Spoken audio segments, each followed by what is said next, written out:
Hello all. I go by the name Mario Lover 42. Last time you may have saw me is in my video Top 5 Mario Games of the Year.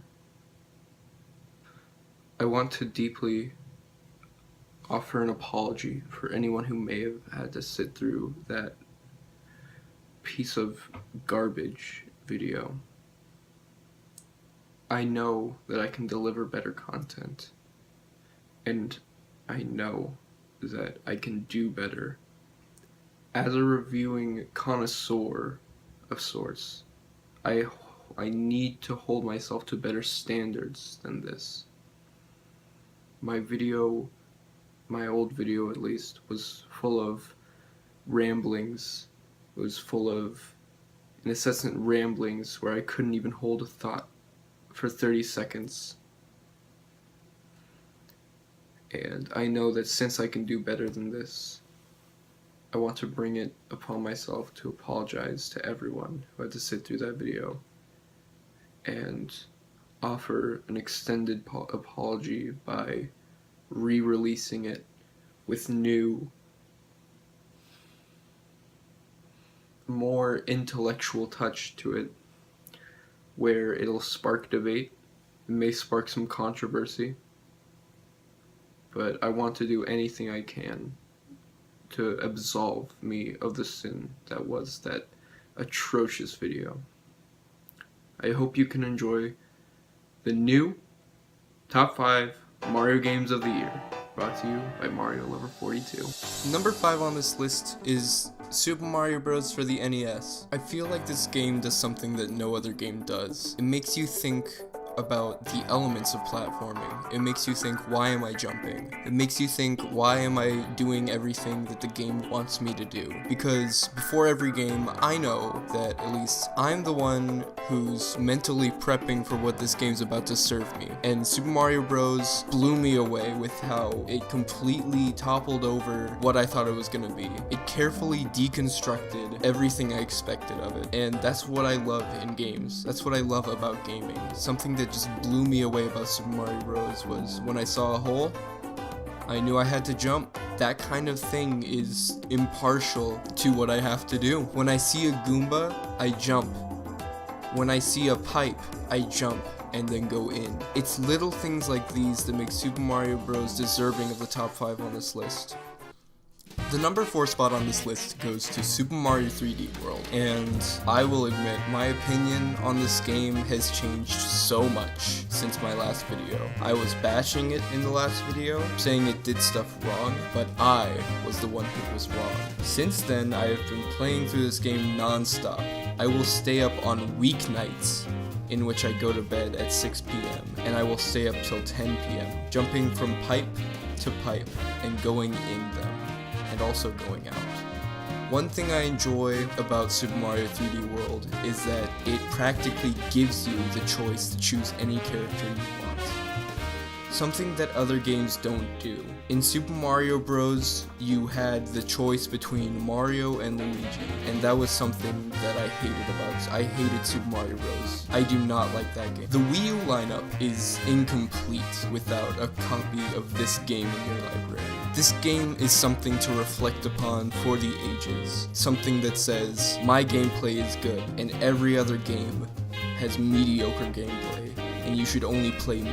This game does something I feel no other game does. This game will metaphorically reach out at you, take you by the cuff of your shirt, and say, play me, I'm ready. What I enjoy about this game is its ability to make you cry. The scene where Mario and Luigi are separated can be looked at in many ways. The main way people looked at it was controversial. People looked at it and said, I want to stir up a buzz about Mario and Luigi being separated. One thing this game does wrong is you can play as all of the characters, which I feel personally, I just feel that you need to have some sort of challenge to get to play as Toad. Toad is superior to every other character in every way. He can jump higher than Mario, he can run faster than Peach, and he can even float if you give him the willpower to do so. Toad is the most underappreciated character in the entire Mario franchise, and I feel like this was his time to shine. This was his time to say, I'm a superstar, and you cannot bring me down.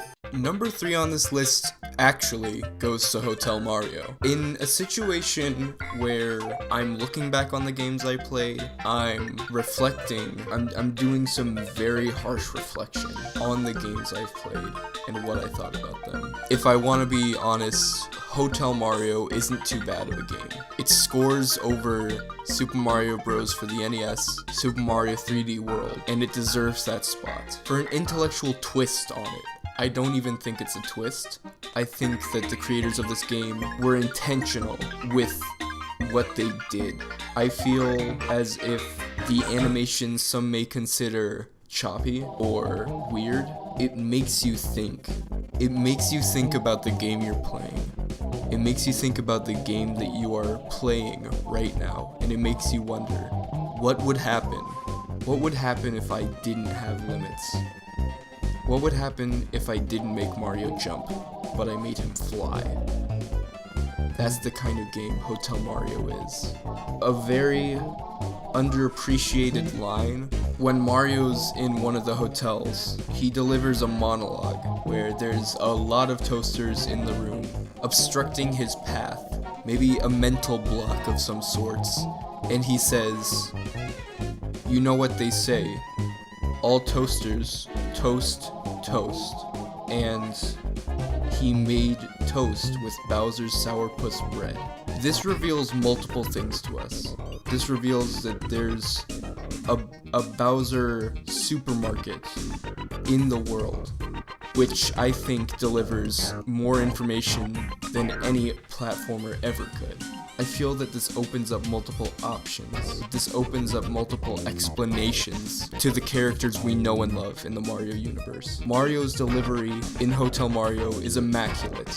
I've never heard anything like it. There's something about being able to look at a world of capitalism in the Super Mario Bros. Series and reflecting it on your own views on capitalism. These hotels are run by kids, and they were able to get that position through their father. Now, I know nothing of the quality of the hotels, but something tells me that they are not treating them well. They are children.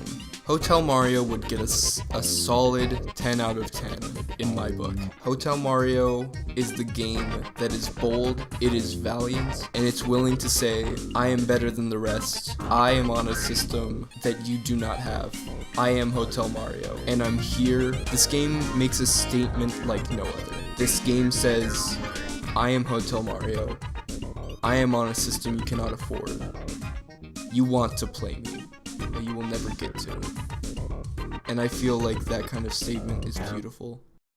Number 2 on this list goes to Super Mario Galaxy. Super Mario Galaxy is...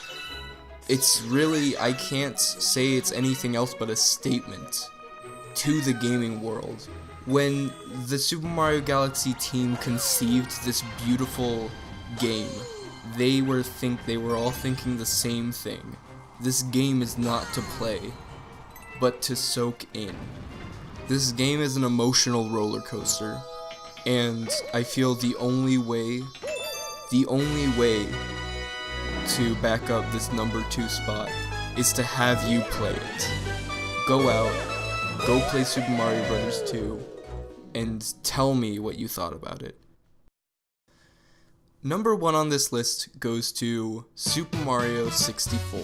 Many may disagree with this choice, many others may agree, but from my standpoint, I think that Super Mario 64 contests the likes of Super Mario Bros. 3 and Super Mario Bros. 2. Super Mario 64, it was a controversial game, and I feel that's what I love about it so much. It was able to do something that no other game did, and it stood up to you.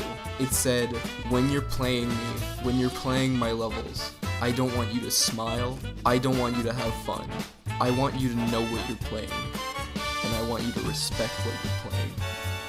Be quiet when you're playing. That kind of thing is beautiful. It teaches you that you're supposed to respect the game, and in some cases, risk your fun to respect an art. Games are not played for you to have fun.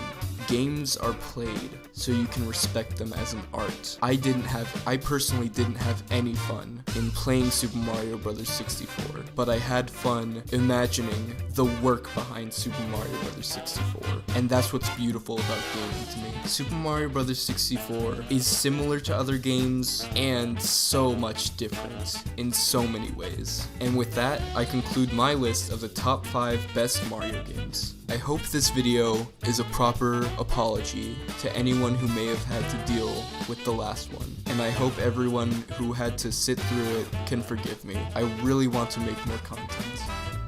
So, I extend my hand and offer this video as a thank you. Thank you for sticking with me for all these years. Signing off. Have a good one,